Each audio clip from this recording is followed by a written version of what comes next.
Agent Shelvos lay in the hospital bed, fearing the worst. The doctor still refused to give her a mirror, despite her being mostly healed up. That wasn't a good sign. She laid there, counting the tiles in the drop ceiling for the nth time as some doctors tended to Yekesrata, explaining that they'd done the best they could, but a military hospital this close to a red zone wasn't going to be the best equipped. They'd finally taken her out of her coma, so of course Shelvos listened in. Not equipped for physical therapy, but there's a site nearby, just outside the safe zone. Rather not leave the green zone right now, Yekesrata mumbled weakly. You'll be perfectly safe, one of the doctors said. The Baltimore School of... Shelvos' translator jumped. She'll didn't have an exact translation for the human word massage, so Shelvos' translator threw up either sensual touching or physical medicine, so she guessed the latter. It's practically across the street, the doctor continued. There will be added security and nobody knows where you're going. Agent Shelvos knew, and she knew exactly what she had to do. She got on her Omnipad and opened the crypto chat. She then started the program for spoofing human emails. The sooner this was over, the better. Hold on. Out of curiosity, Shelvos turned on the camera. Goddess above! Her face was a spiderweb of scars. Steinberg had stabbed her a bunch and threw her aside, but she'd later been trampled by the rioters. Shelvos hit send. It's an obvious trap, Mum said, as he read over the email again. Yeah, kinda realised. I was mentally kicking myself. We'd all thought everything was well and good. I mean, Agent Yekesrata had a piece of metal through the chest. Fucking alien medicine. Bit of advice? Lyle added. Even if you think she's dead, always go back and make sure. Barbara sniggered. Lyle, dear brother, weren't you a cop? That's just common sense, sister. Lyle turned back to me. But seriously, double tap every time. Got it. And yeah, obvious trap. Luckily, Uncle Bill had taught me something good. It's best to spring the trap with a trap of my own. Uncle Lyle, are all the cops still looking for a chance to fuck up the shills? Lang... oh. Fuck it. We can't keep him sheltered forever. Jason looked up from his toys. Hearing his dad say a bad word must have been jarring. But, yeah. I think I know what you're planning, Uncle Lyle grinned. I told him the rest of my plan and got going. Once Tom was gone, Lyle also got up to leave. Before he left, though, there was something he needed to do. He cornered Barbara in the hall between Tom's room and the laundroom. Hey, Barb? What's up? Well, he didn't quite know how to admit this. This is probably one of the most dangerous things I'm ever going to do, and, well, Shannon's dead, Deb is missing, probably dead. If I die doing this, can you take care of Jason? You're the only family he has left. Of course. Thank you so much. Lyle gave his sister a hug. For the last 20-some years, he thought Barbara was crazy, a bad parent, etc. But seeing the way her son had turned out, brave, caring, if just a little axe crazy, he'd seen just how patient the two of them were with Jason. Lyle had trouble admitting he was wrong, but perhaps he'd been wrong about his sister and nephew. And now it was time to go. He called Zavala. Yo, the former cop said. Hey, Zavala, I think you're gonna like what we have planned. I'm listening. Lyle could hear a clunk as the officer put down a bottle of something flammable. Yeah, Lyle told him the plan. Get everyone. And that was how I wound up on the roof of a mall on a rainy April night. The entrance to the roof was in the gourmet liquor store below, so I stashed my stuff in between some bottles of Grey Goose. Place this close to the Shavanti's green zone was completely abandoned, except for the squatters, and that suited me just fine. The roof gave me a great view of my target below. I could see right into the physical therapy place. I lay there between the roof AC units, waiting for my target. I then heard the voice behind me. Nice night. I whirled around, whipping out a pistol before putting it down. Uncle Bill? Uncle Bill just looked at me. Haven't heard that name in going on a year and a half now.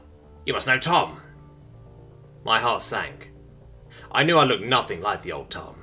Scars, steel jaw and all, and possibly the ski mask I'd gotten a hold of. It had the Jedi symbol on it. I don't know who you are, but I know what they did to you, he said. You don't know the half of it. It had been a long, strange ride. Wind is... I licked a finger and felt. pretty slow. Yup, the rain was mostly going straight down. Damn it. Definitely not here tonight, I started, disassembling the rifle. Then maybe you can fill in a few holes, Uncle Bill said, as we made our way back downstairs. I grabbed my stuff from behind the vodka, stashing a few bottles in my bag as I went. Once we made it to the back rooms of the liquor store, I took out a can of Chef Boyardee. Garbage tier, I know, but cold Chef Boyardee has sustained me through college. That and marinara sauce Bloody Marys. Was one more can, right? At least it was the ravioli. I took bites as I filled Uncle Bill in on everything that had happened. Prison break, the nuns, Mum, Uncle Lyle, the interior, everything. It's you, isn't it, Tom? Uncle Bill finally said, eating his own cold chef SpaghettiOs. I could feel him checking out my injuries. Yup. How'd you guess? Your story picks up after... Hold on, you hear that? I didn't hear anything, not even the homeless people. We got visitors. I picked up the nail gun I'd stolen from the maintenance section. A whole multiplay in. I undid the secondary trigger on the muzzle so I could fire it like a gun, and a few traps of my own. I tossed him a drill. Ever see the equalizer? Uncle Bill climbed up into the air vent. I went after him. After a few minutes of crawling, we descended into the break room. Through a mirror, I could see a few soldiers outside. They wore the fancy interior uniforms. I pushed open the door, firing the nail gun a few times. See, the average nail gun fires nails at around 1400 feet per second, still about 10 times faster than a human throw, but slower than your average bullet. Not all bullets, however. The armor sealed up. All part of the plan. I was the distraction. Uncle Bill grabbed one of the Marines, pulled her back into the break room. He started the drill, plunging the quarter-inch bit into her knee. Her screams would draw the rest as he disappeared back up the vent. Indeed, the others followed the screaming into the room. What they wouldn't notice, as they started rendering medical aid, was the microwave we'd moved under the table slowly counting down, with spray paint cans inside. Hopefully not till it was too late. I ran for it, as the explosion blew the doors off. We were meeting in the maintenance area for the next part of the plan. We had to get downstairs. The shield would obviously be watching the stairs, so we had to improvise. Once we got there, Uncle Bill and I both picked up extension cords. The mall was built as a big open space, with the second floor built as a big ledge going around the inside. We crept around as more Marines passed. Once the last few passed us, we struck. I swung the extension cord. I figured I'd rolled a natural 20 there, the cord wrapped tight around a Marine's neck. As she gasped and choked and clawed silently at the cord, I dove over the side, keeping a firm grip. Now, I was praying the weight of the shield would keep me from just dropping all the way. It worked, but I still landed hard on the floor, right in the middle of more of those interior soldiers. They all aimed their guns at me. Shit. What happened next even scared me shitless. Uncle Bill landed below me, screwdriver and hammer in hand. He stabbed the first soldier in the neck before swinging the hammer into the second one's face. Nobody could get a shot off as the crazy old man bustled his way through the soldiers.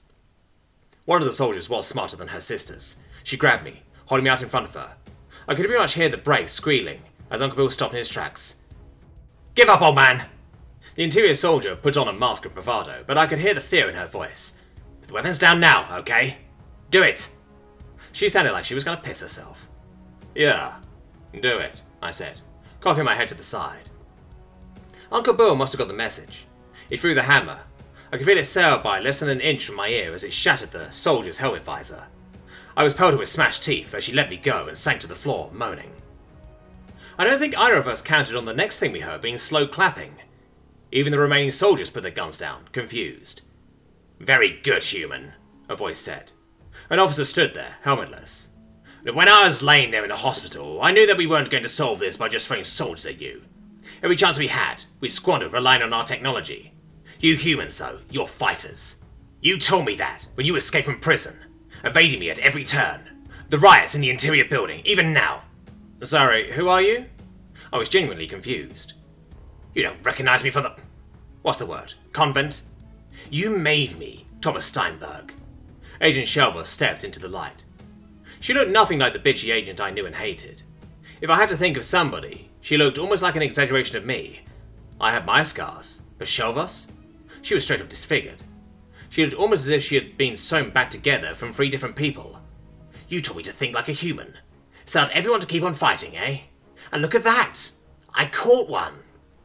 Congrats, I bluffed. How did you do it? I just had to keep the egotistical bitch talking. Oh, you know, a little bait. You may have got my email about my partner. So she had put her partner up as bait. Agent Shelvers showed her true colours, I guess. It worked gloriously, she continued. Perfect. I heard the helicopter. I could also see police vans pulling up outside and State jumping out. No, Agent Shelvers. What I did, that worked gloriously. Uncle Bo and I dropped to the floor as the doors blew in and smoke grenades sailed in. 2 gas masks slid out of the cloud. As we put them on, I could see lasers in the fog.